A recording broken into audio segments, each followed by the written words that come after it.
All right, everybody, we're going to go ahead and get started today. We have a light audience today. However, it is the week before spring break, somewhat anticipated, but we are recording this so everybody could see this. I have a special guest today on the Carolina Cyber Network Fireside Chat series. So, as we continue the series, the goal remains the same.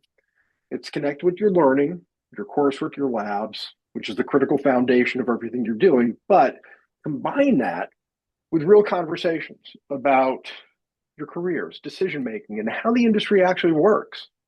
So today's guest is somebody that I've had the opportunity to directly work with, Bidemi Ologunde, or Bid, but more importantly, I now call Bid a friend. He is look, for lack of a better way to put it, he is a true Renaissance man, operating across engineering, philosophy, cybersecurity, thought leadership, the works, and numerous volunteering hours. So Bid and I met at Verizon, where he was a SOC analyst, and he approached things differently. He put different thought into it, and you've heard me talk about this before, where the diversity in thought and bringing everybody's different learnings and experiences into cybersecurity is critical for the cybersecurity to really defend against all the threat actors that are out there that are diverse and helping think and fight against that. The thing about Bid, though, is Bid had a different journey in what he does. And I'm going to let him explain and expand on his journey, but I'm going to give you a little bit of background. First, he holds doctorates in electrical engineering and philosophy, research spanning cyber intelligence, tactical network protocols. He is the host of a podcast called The Bid Picture, nearing close to 500 episodes, where he delves into cybersecurity, leadership, interdisciplinary thinking, just humanity in general in a lot of cases. He's an author. He's written on cybersecurity intelligence strategy and continues to contribute across multiple domains. One of the interesting things in the authoring piece is he has a book called Feet of Clay. And it's a little political, but not from a political construct. It actually predicts and somewhat predates the pressures that are going on today and what we're seeing. So it's a very interesting read. I recommend everybody pick it up and read it. But it's not just about the credentials. It's the consistency, it's the discipline, and it's the work that happens behind the scenes to make this happen. So today we're going to take a slightly different approach. Rather than just focusing on the roles, responsibilities, and what do they do today in cyber, I want to spend a little bit of time talking about the journey. Where did it start? What it took to get here? What it really looks like to build a path over time to build out this interdisciplinary, I don't want to call it a life, but, set of skills that Bid has. So Bid, thank you very much for being here today. I'm really, really glad. So let's kind of start with this. Let's start with your journey. Where did it start? What were your early influences and what shaped you? Thank you very much, sir, for that nice introduction. I'm privileged to be here, and of course, privileged to have known you for this long. My name is Bid. I am originally from Nigeria. I came to the US in December of 2012 for grad school. So, for some cultural context, African parents want their kids to succeed and go to school, get a job, get a nice paying job that would at least guarantee success years down the line. So if you ever have to leave Nigeria or whatever African country you come from and you go somewhere else, the UK, Canada, US, somewhere in Europe, or even somewhere in Asia, you should go study something that has high prospects for you to get a good job in quote. So I studied electrical engineering for undergrad. So, of course, with that mentality, well, if I have to come to the US for grad school, I should continue that engineering line because there is way more prospects in the US for an engineering graduate. Well, that was the thinking. That is currently still the thinking in Nigeria. So I came to the US to continue my electrical engineering grad school program, and I was able to get my master's and PhD in electrical engineering. And along the line, I started realizing the similarities and differences between education in Nigeria and education in the US. Similarities, well, it's the same curriculum, it's the same engineering curriculum from A to Z. Differences in the sense of there are way more resources in the US, so that me coming from somewhere where there was less resources, I had no excuse to say, well, I couldn't get an A in this course because I didn't have access to this library book or this online resource and so on. Almost every college in the US has subscriptions whereby you can get a book from anywhere in the world through your library. And then I saw that and I was thinking, so that means I can get a 4.0 GPA in this grad school program because now all the resources are there. It's up to me to, well, spend a few nights in the library, then I get all A's. So one thing led to the other. 4 years later, I was able to graduate with the master's and the PhD. And then along the line, I realized, well, now that I'm in a new country, there are by default more opportunities. I don't even have to deviate too much from this grad school path. There are so many adjacencies for me to say, well, I'm going to get this degree, but I want to look in a different line because I don't necessarily want to end up teaching college students. That is not in itself a bad thing. It's just personal preference. So that led me to start figuring out, okay, this grad school degree, what is adjacent to it in a way that I would still be able to use my technical knowledge, but in a less structured environment whereby I don't end up teaching classes 3 hours a week for 2 semesters and then I do research during the summer. And I started talking to different mentors and so on. And this IT field opened up to me, saying, you have this exposure from grad school, you took a bunch of courses, college level courses, and that exposed you to the world of networking, that exposed you to the world of IT security. Why not continue in that path and see where that would lead you? So, of course, with my background and teaching and training, anything worth doing is worth doing well. If I'm going to take this academic knowledge and put it on a different path, maybe a parallel path, maybe a tangential path, I should make the most of it. So I started learning all I could about IT security. And then I quickly realized, well, kind of like medicine, there are so many different types of doctors. There are so many different types of cybersecurity analysts. So the world is my oyster at that point. Well, now I need to focus and double down. Do I want to become someone who looks for vulnerabilities on networks? Do I want to become someone who goes after bad guys on the dark web? Do I want to become someone who advises companies on how they can stay compliant? Do I want to become someone who fixes computers that have been attacked with malware? And so on and so forth. So I started realizing, well, I kind of like research and investigations, meaning I could be a SOC analyst, I could be a threat intel analyst, I could be a vulnerability management analyst. And that led me to my first job as a SOC analyst because I was doing all those three different things on a SOC team.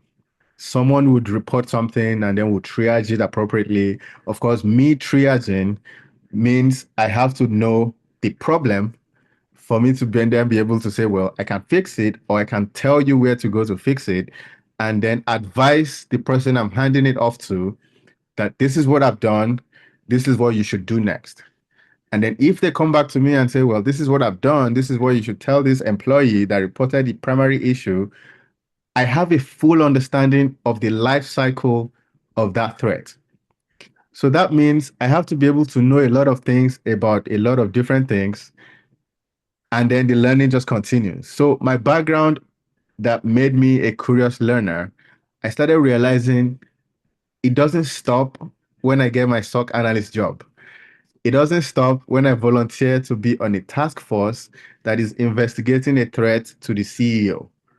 And then my component of that task force is to figure out someone posted something anonymously on Twitter. We should be able to drill down. Does that account have other accounts they've opened up elsewhere on the internet? Can we use the email that they used to open this account to find out all the other different things they've opened up publicly? Can we check if they've been active on Telegram and see the kind of posts they make? Can we see who they've been talking to on Facebook Messenger and so on? And different examples like that. So again, me staying curious opened up way more opportunities than I ever imagined, simply because, like the analogy I used in medicine, you can become a medical doctor and all you do is just fix people's hands or fix people's back or fix people's feet or even look internally to see what's going on with their bones and their muscles and so on. And you should be able to understand everything about the domain you've decided to go into. So that mindset coming from Nigeria saying, I want to come and make the most of my opportunities in the US still carries me 14 years down the line saying, if I end up on a financial industry company, I want to be able to add as much value as possible to that company in everything that company does from my little cubicle. If I end up working for a telecoms company, I want to be able to add as much value from my cubicle, from my desk when I'm working from home, from me going to a conference and meeting other people, and we have a conversation, and I learn from them, they learn from me. And I take that back to my work and say, oh, well, I went to this conference and this is what I learned from talking to this other person. How about we try this thing they do in that company and see how it's going to work for us?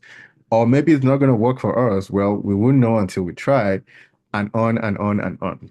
So, in summary, I'm someone who approaches everything I do with curiosity, with the mindset of there is more to learn because no one knows everything. So, and that's phenomenal. So, given your background, given first off, moving here, and that whole separation. I mean, it's half a world away. So that was huge by itself. And one of the interesting things is that you're also a father. You have three kids. You have a lovely wife. I mean, so with that, everybody who's hearing this going, "Oh my God, what did that take?" I want to get into that, but this didn't mean that you also didn't have your social component that you still have your family and how you do this. So there's a balance to that. But I want to dig a little bit because everything that you said is phenomenal. And the thing is, I've seen a little bit behind the covers, and I've seen the work that goes into it. And I've seen this is not just about a desire for learning. Because if that were the case, you'd be constantly learning. You're also executing on things. You're doing things. You're volunteering. There are all these others. The books that you've written, the podcast. Those are all different disciplines. Now, yes, they have a final culmination to things, but at the end of the day, there's a lot of different work that goes behind it. Do me a favor, spend just a couple of minutes and tell us what the work is. What does it look like behind the scenes in order to juggle all these different things and not just juggle them? Because you could juggle something and drop balls everywhere.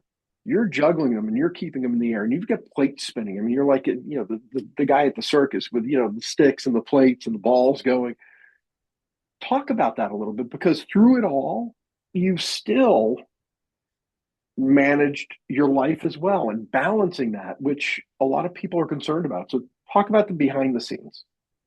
Thank you, sir. So, around the time social media became mainstream, I want to say 2016, 2017. of course, I was still in Nigeria back then. I started realizing people spend a lot of time on those social media platforms to the point where even in countries where data is difficult to come by, like, I mean, mobile data to use on your smartphone to access the social media and internet websites and so on, a lot of people would rather spend that money on data to be able to get online and be on social media than the things they actually need. And that applies even in the US. So I was able to see the early stages of that. And then I came to the US and I was like, oh, there's so many things that can waste your time if you don't manage your time properly. And then I started, of course, with my approach to everything, learning as much as I can about what can I do to maximize my 24 hours in a day. Well, I could start, and these are things I listened to on a podcast or read in a book. And there are things where focusing on one task, the more you do it, the more you know how to do it. Eliminating distractions. The more you do it, the more you know how to do it.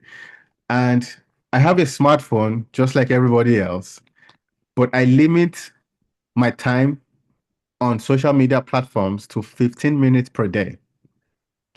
There is screen time on Apple devices. A lot of people see it because they make you aware that you have screen time. But a lot of people don't even know they can use it to set limits on all the apps they use, from your calculator app to your LinkedIn app, Facebook, Instagram, and so on. So that when that 50 minutes is up, it tells you, it closes the app, but then they leave a loophole saying, well, you can extend for 15 more minutes per day, or you can extend till the end of the day. And guess what happens? Most people extend to the end of the day. But because I've learned that the brain works when you teach your brain to do something, the brain eventually learns to do that thing on autopilot. I stopped extending my app limits 15 minutes, 15 minutes. And then my brain realizes, well, once this thing comes on, it's time to close the app. That means I'm done for the day. It could come up at 8 a.m. or it could come up at 10 p.m. because I never use the app during the day at all. Either way, I realized the things I'm doing on the app, especially social media platforms, can wait till the next day. If I make a post and people like the post and I have to see it, well, what if I don't have to see it? If I go back the next day during my 15-minute window, the post is still going to be there. The number of likes are still going to be there. And if I don't see the comment that someone made yesterday, maybe I wasn't supposed to see it anyway. Maybe the person deleted it. And then I go back the next day, I don't see it. Well, maybe I wasn't supposed to see it anyway. So that's kind of like the fundamentals of me reclaiming time so that I can deploy the same time elsewhere. And another thing I do is building systems.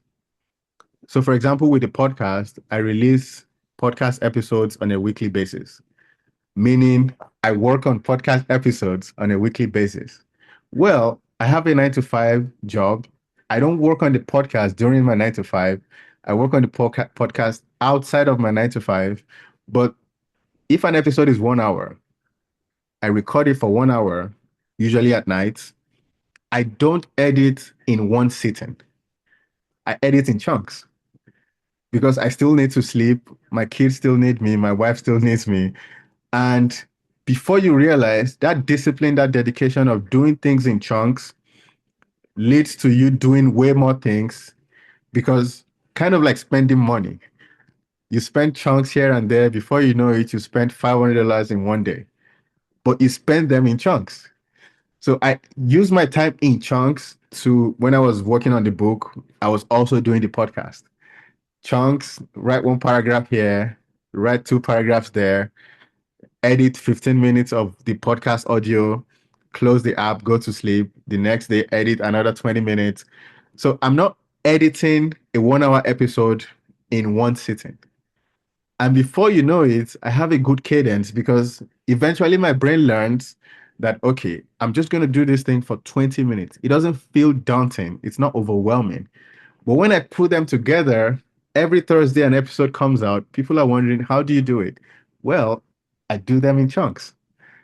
So I took away my time from social media platforms, distributed the same time across all the different productive things I do, and then the results show for it. So that is So, one big difference I would say in how I approach everything. so you mentioned a couple of interesting things there. So one clear takeaway is first off is it's structure. That's number one. Number two, you're talking about instead of what most people tend to do during the day, which is context switching constantly.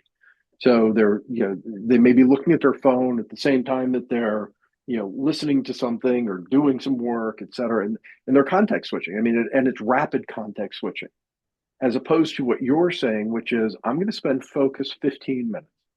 You're not taking hours, but you're dedicating a smaller chunk, a small time block that's very, very focused. And so, there was an interesting article and that I was reading, and one of the things it was talking about was, we talk about creating habits, et cetera, and you were talking about that as well. But the interesting thing is, everybody says, I don't have an hour to do this. I don't have an hour to do that. Well, let's take exercise, for example. I don't have an hour to exercise. I don't have an hour to learn this discipline. But your comment was 15 minute or 20 minutes. Let's talk about that for a moment, because 15 minutes of activity on a daily basis is over 90 hours a year, right? 90 hours of something. So can you imagine what you can learn in 90 hours of look at? And by the way, add 5 more minutes to that. If you think about my construct, 5 more minutes to that is over 120 hours in 1 year, just spending 15 minutes or 20 minutes on a subject. Hmm. So it's about that discipline. It's spending 20 minutes when you wake up in the morning or maybe midday, you spend 20 minutes on something. Just think about how good you get at that when you're focusing on that. And that's, I got to get back to exercising so that I need to spend that 20 minutes. So I want to take that though, and I want to pivot this a little bit, because you spend 15 minutes on these activities, but you also spend 15 minutes here and there on learning different things, whether it's engineering, philosophy, cybersecurity, um, you know, political socio-economics, or environments, et cetera. So how does that very, very diverse set of knowledge and your interests, et cetera, how does that change how you approach cyber problems? Thank you, sir. So, one thing that I've also learned in my less than 40 years on this planet is the more you know, the more you realize you don't know. And I start to see that around the time I got to the US, saying, well, I thought I knew everything about being a 20 something year old. Nobody can tell me anything. I know, the typical young man's ego. And then I was like, oh, wait, the world is way more than what I initially thought. And there's so much more to learn if I just stay humble and ex ex explore everything with curiosity and so on. So bringing that to cybersecurity, I was like the analogy I used earlier in medicine. There's so many different types of medical doctors. Well, cybersecurity is the same. What you think you know about phishing attacks becomes turned on its head when you start to see how phishing attacks are carried out in a corner of the world, whereby the people sending emails, we think, okay, well, they use grammatical errors. That means people that fall for them are clearly uneducated. What if I tell you those phishing emails with grammatical errors are done on purpose so that the kind of people that fall for them are the kind of people that would overlook grammatical errors in emails? Ding, ding, ding, ding, ding. So coming to that realization, and I was thinking, that might be a point whereby, well, maybe the first ever phishing email was done by some illiterate and they ended up with grammatical errors. Well, guess what? Cyber attackers also conduct research and they get feedback on what works and what didn't work. So that they realize this email with grammatical errors kind of has a high click rate. Let's just keep sending emails with grammatical errors. So everything in cybersecurity, when I see something I haven't seen before, Of course, I'm approaching it with curiosity, saying, why is this thing this way? Why is this thing not this way? And then it comes down into, okay, well, some hackers in military uniforms are going after a journalist in Washington, D.C. And I read that and I'm thinking, why?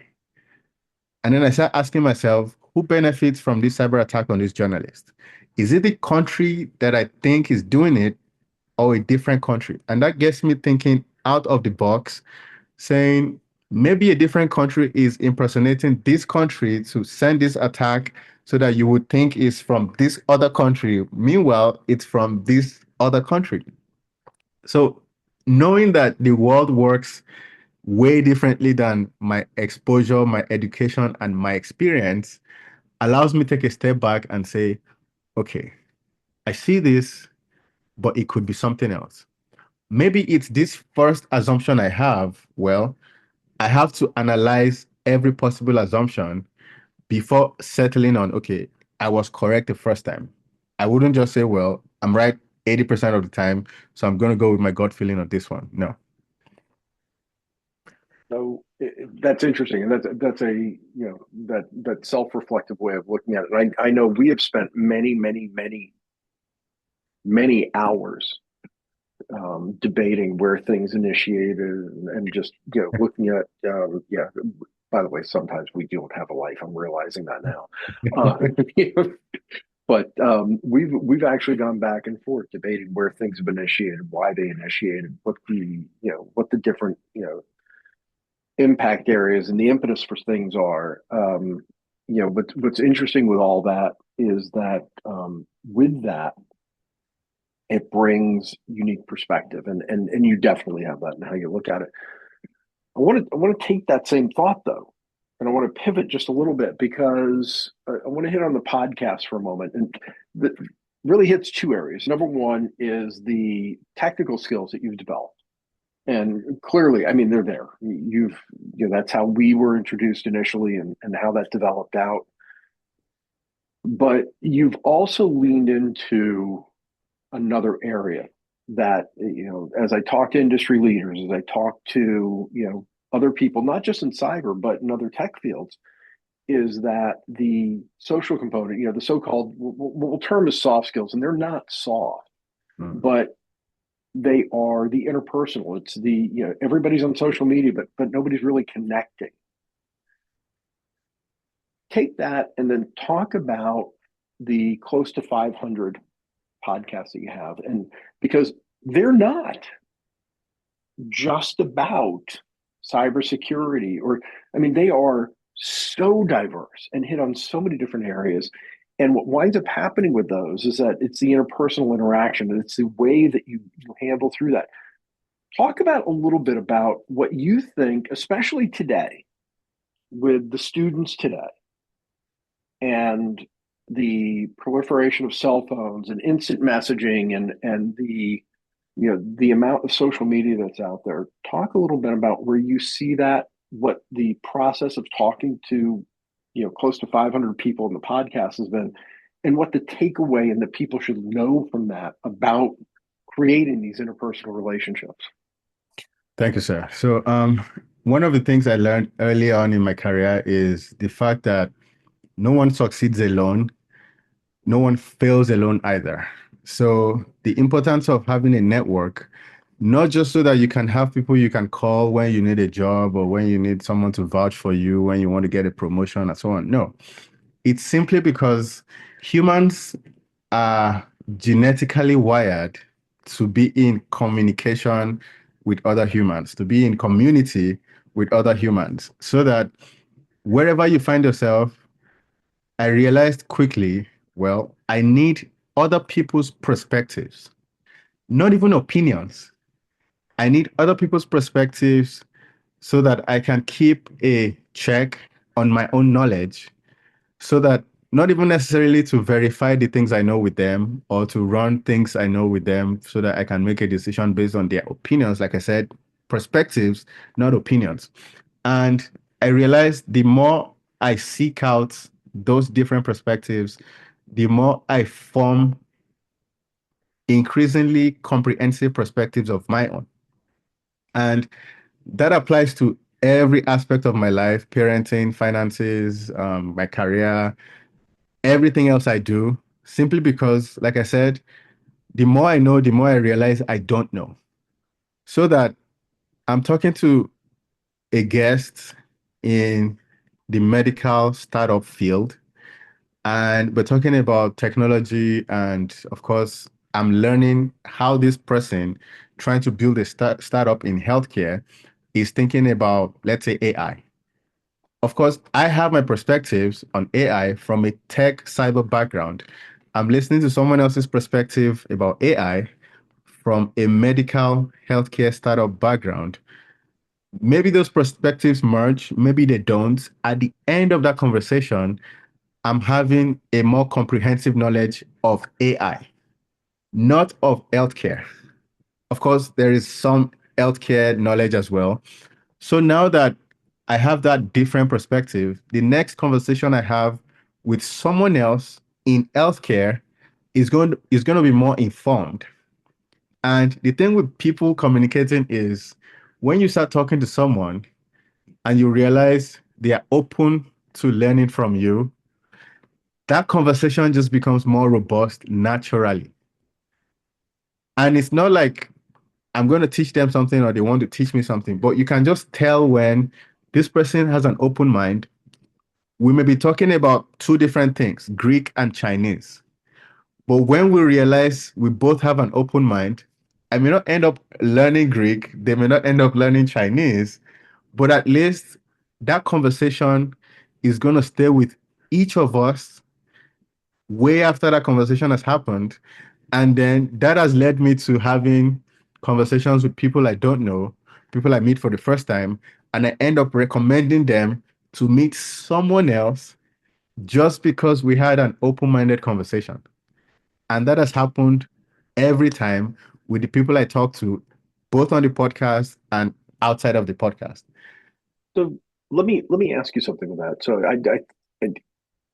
I'm going to say something, and if I miss who the author of this was, I apologize. But I believe it might have been Maya Angelou, who said, "It's not what you said. People don't remember what you say. It's how you made them feel."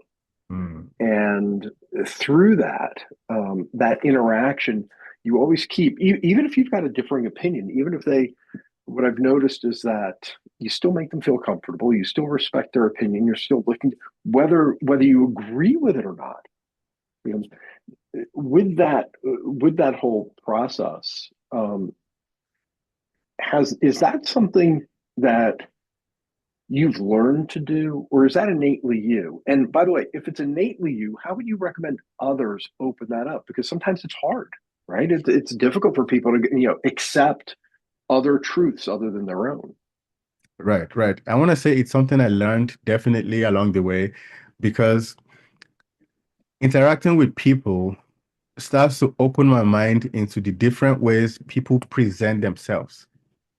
There is this thing called preference falsification. I read about it in my second book, whereby people think an opinion, but depending on the rooms they find themselves, they take on a slightly modified version of that opinion or a completely different version of that opinion so that they can be accepted in that new room they find themselves.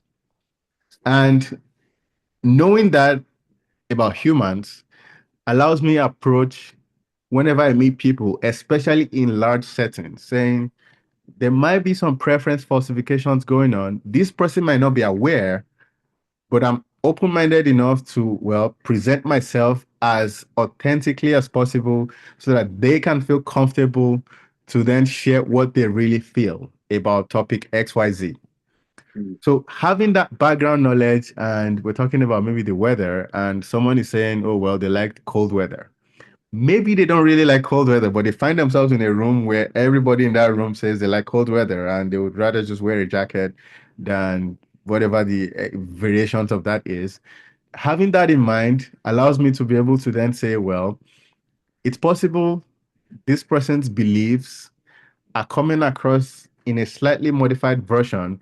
I'm going to be patient enough to allow them walk through that themselves which is why most of my conversations with people are longer than 30 minutes, whether it's a phone call or a video call. And I like to keep sustained conversations because it's one thing to meet someone in line at Walmart and you talk about the weather and you don't ever see them again. But think about friendships. Every friendship is a series of conversations. And after a while, you start to get a true feel of what this person actually thinks about the weather, about politics, about cybersecurity, about how they use social media, and so on. And understanding that about them, and I'm able to say, well, this is my perspective on this thing you believe. I'm not going to tell you it's wrong or right. Maybe my own perspective is even wrong. Who knows? However, this is how I see it. You tell me how you see it. Maybe that makes sense. Maybe I would modify my perspective based on your perspective and vice versa. The goal is to not change Nobody can even change anybody's minds anyway, unless you're talking about toddlers. So coming to every conversation with that mindset, I realized allows me to be more open-minded. And then people just want to keep talking to you because now they see you as someone open to their own perspectives. And that applies in cybersecurity, healthcare, and so on and so forth. So it's interesting. One of the things that you just mentioned was something that relates back to you talked about the continued conversation. So it's time, it's investment, it is creating that and giving it the time Yep. in Yep. order to develop. That's wonderful. So look, we've got about 20 minutes left, and I don't know how many questions we have right now. I am going to open some things up to questions from the audience, but I do want to start off with one key one. And this has been, repeated across the previous podcasts, and it's ones that I see coming at me from other areas as well. But give give a little bit of advice to students, whether they're coming fresh out of the program, or whether or not they're transitioning students who are coming from a previous career and transitioning, or those coming from a military career into the civilian sector. What are some overarching thoughts on how to enter some of the cybersecurity practice? Because there are so many different, to your point, it's like being in the medical field. There are so many different disciplines that are part of it, and they all kind of converge at some point. What is that advice on how do you get into it? How do you get the first job? What are you looking for? Right, right. So, as I mentioned earlier, no one succeeds alone, no one fails alone. Um, Building a network is a highly underrated skill. And even now with technology platforms and networking platforms all over the place, it might make you feel like you're networking, whereas you're not networking at all. Case in point, LinkedIn. You go on LinkedIn, you add a bunch of people, they add you back, you comment on people's posts. That doesn't mean they know you. What I would suggest as networking is attend meetups, attend conferences. There are conferences that are basically free for students nowadays because the people that organize the conference know that, well, students wouldn't necessarily be able to pay $200 to register. Let's make students registration 30, 40, $50. And what I would now suggest is the best way to meet people in your field is to go to where those people meet up, talk to them, shake their hands, and then add them on LinkedIn. Don't do the LinkedIn part first and hope you get to meet them in person or you comment on their post and maybe they'll remember you. No, no one remembers anyone from LinkedIn. Kind of like no one remembers people on Twitter that comment on their Twitter post or retweet their post. No. So I would suggest attend meetup. There are meetups that happen in from restaurants all the way to big hotels for like 3 days. And there's an app literally called Meetup where those meetups can be found. There are websites where you can look for conferences happening near you. As much as possible, if there is a big university where you live, chances are there are security meetups happening around that university, either organized by professors in the university and they find a small hotel nearby and they tell people to come and one person speaks and everybody listens. And at the end, Make sure you're walking up to someone, introducing yourself, shaking their hands, commenting on something you just heard them talk about for 30 minutes. And the more you do that, the more you realize you're getting good at it and be willing to play a long game. You're not going to shake someone's hand and then the person would give you a job the following week. That's not going to happen. Spending time to build that network. And of course, if you attend one in one weekend and it feels too overwhelming, well, it's because you haven't done it well enough. You are still adjusting to it. The first time you work out, you're going to be sore all over your body. The more you work out, the more you realize, okay, well, my body is getting used to it. The same thing with the brain. You expose yourself to something you've not done before, you're going to feel overwhelmed. You're going to feel like you're about to pass out. You're going to have a panic attack and so on. Maybe go with a friend and you can kind of tag team and shake people's hands together and talk to people together. Do that as frequently as possible. And after a while, you start to get a hang of it.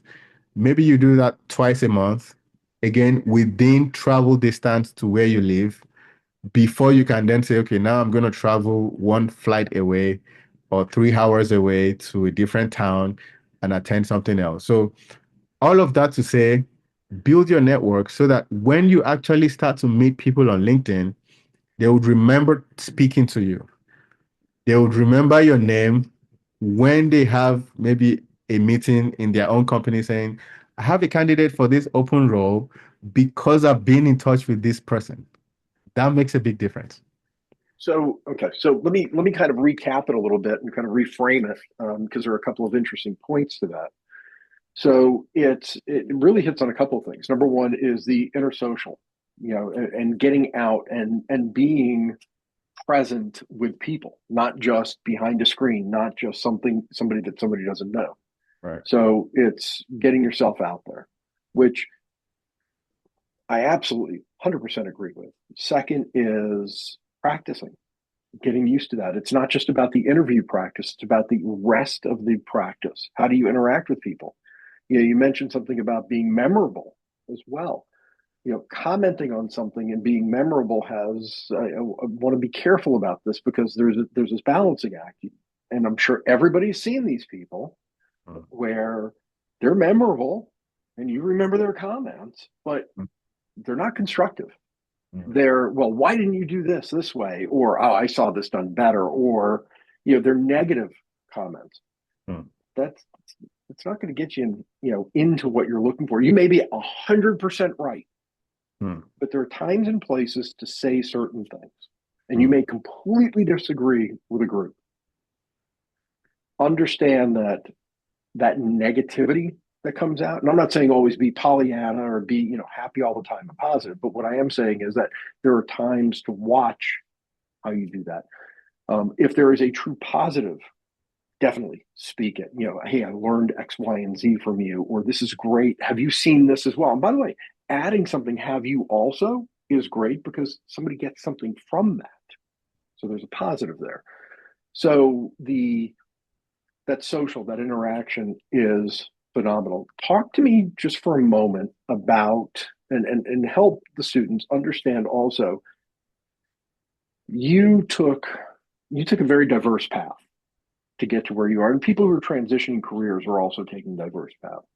Talk about that diversity and that non-direct path into cybersecurity and how not only how it helped you and let's stay away from you for a moment on this one, how it can help somebody find their niche within cybersecurity. Consider, I mean, there are dozens of disciplines. Talk about how they could take their strengths and things that and really guide towards that. Right. So, one of the things I learned about how to find what I'm really interested in is to do or to expose myself to different learning opportunities.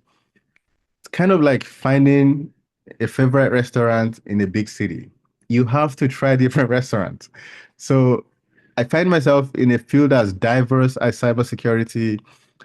That means I have to be willing and able to be patient enough to expose myself to all the different fields in cybersecurity to then say, okay, I prefer this to this other one. or I prefer a component of this field to this other sub-component of this other field. And the beauty of cybersecurity is there are so many opportunities to merge skills.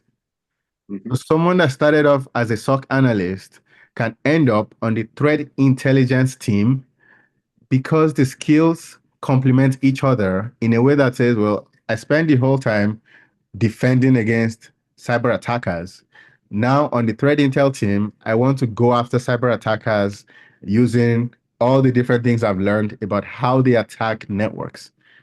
And then I combine both and I'm able to present to the SOC leadership as well as the threat intel leadership. And that simply gives me more opportunities in that role. That Sure. makes me, well, someone that has more value in that organization. So it applies to pretty much every field, every industry, every sector.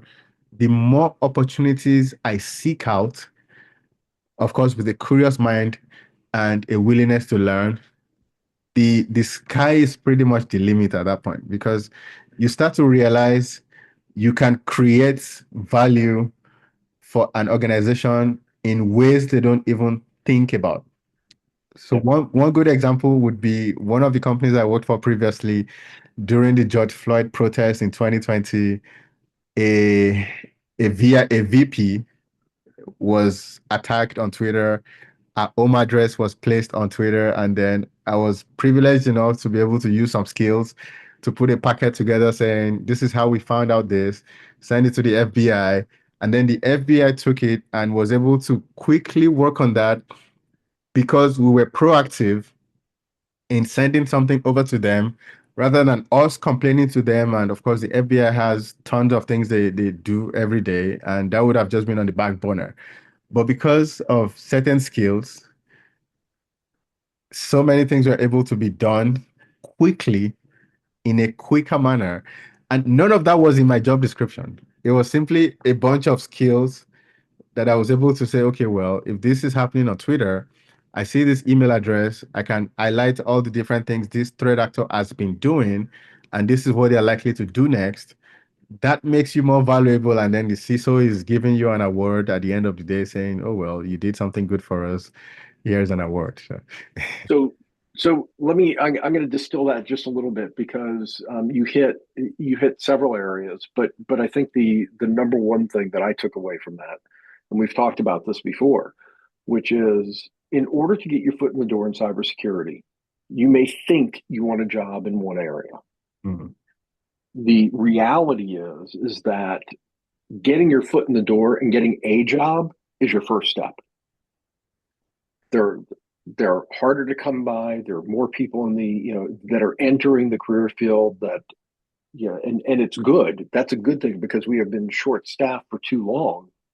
But it's about getting in. You may not know what you really want to do, but learning the other disciplines will help. So, my recommendation always been get in. If you see a company that you like and that you align with their culture and you align with the thought process and you think that there's growth opportunity, go there. Even if the position isn't quite what you were thinking it is, mhm, right? Because waiting for the right position, but at the wrong company mhm. actually hurts more. So getting in your foot in the door somewhere helps considerably. We are getting close to time, and I want to address a couple of other quick things before we do get to time. And I think the next one, and probably as we wrap this up, this will be the last question that really comes in. That is, we have a lot of people that are thinking about they think that they're interested in being a SOC analyst. They think that they're interested in being on a blue team. They think that they want to be a pen tester, but they don't have the practical skills and they don't have the knowledge behind it other than the learning environment they're in. And one of the things that I know I grew up with, and yes, I'm old, I get that, is we had to do a lot of hands-on. There wasn't a lot that we could learn from other sources. So it was trial and error. It was learning, hands-on, and building, taking an old device and rebuilding it, putting Linux on it, or going, putting a new version of Windows on it, whatever it is, and really doing that. What advice would you give today for the students that are in the program as far as gaining some of those skills outside of, let's say, just the curriculum? The curriculum's phenomenal and what they're learning is phenomenal, but it's a limited set that gives them visibility into what they're really interested in. Right, right. And one word I would say to that is YouTube, because now on YouTube, there are tons of free videos that would provide walkthroughs. So walkthroughs describing how to set up a server, how to set up an email server, how to attack one email server from another email server so that you can get a feel of what a cyber attack looks like. There are entire channels on YouTube, free of charge, where you can watch videos however long. You can set present videos that are less than 30 minutes long or present videos that are more than 2 hours long, just so that I can learn about this topic. And the beauty of YouTube is one video links to a similar video. So you start off searching one type of search. Before you know it, that's a good rabbit hole to go down on YouTube, rather than watching YouTube for non-productive reasons. So whatever it is you're interested in, vulnerability management, how to set up a home lab, for example, which is one thing that comes up during interviews, hours of YouTube is your best friend for learning anything you can think of. If you want to learn about the non-coding aspect of cybersecurity, there are hours of YouTube for that. The compliance side of the house, governance, risk and compliance, how to basically learn the different ways you can make yourself secure, the privacy, data privacy side of cybersecurity. There are hours on YouTube that addresses that. And if you have a decent working laptop, you can even follow along from the things you're watching on YouTube, because there's nothing like hands-on practice. Even in cybersecurity, where everything you do from 9 to 5 is on a computer, well, if you practice, 3 months of consistent practice on all the things you learn on YouTube would make you a decent enough interviewee. So we get back to that. You spend 20 minutes a day. That's 120 hours a year. Absolutely. Yep. So, all right. So, Bid, I want to thank you Thank for you, sir. being here today, for sharing this, sharing your journey. And it was different than, and this is what we intend to do here with the Fireside Chats, and this series with getting to the careers, which is understanding every journey is different, the disciplines are different, and I think you really hit on that for us today. One of the things that I love, and really, how we've developed our friendship, is that you're not only highly educated in multiple disciplines and across many areas of success, but you're constantly listening and learning, and this is the true nature of that growth. I think you've really hit that. Thank Um, one of the things that stuck with me, and I'm going to leave with this because I think it's important. I kept hearing adding value throughout this. You mentioned this, adding value to the job, adding value to, you added that multiple times, and it wasn't. I don't think it was intentional. I don't think you were intent, but you said it on, and which is phenomenal, because the number one takeaway that I got from this is, yes, you could do all this work and everything else, but if you don't feel like you're adding value, and you don't feel that compelling need to add additional value, you need to rethink certain things, right? And you have added significant value. So thank you to the students.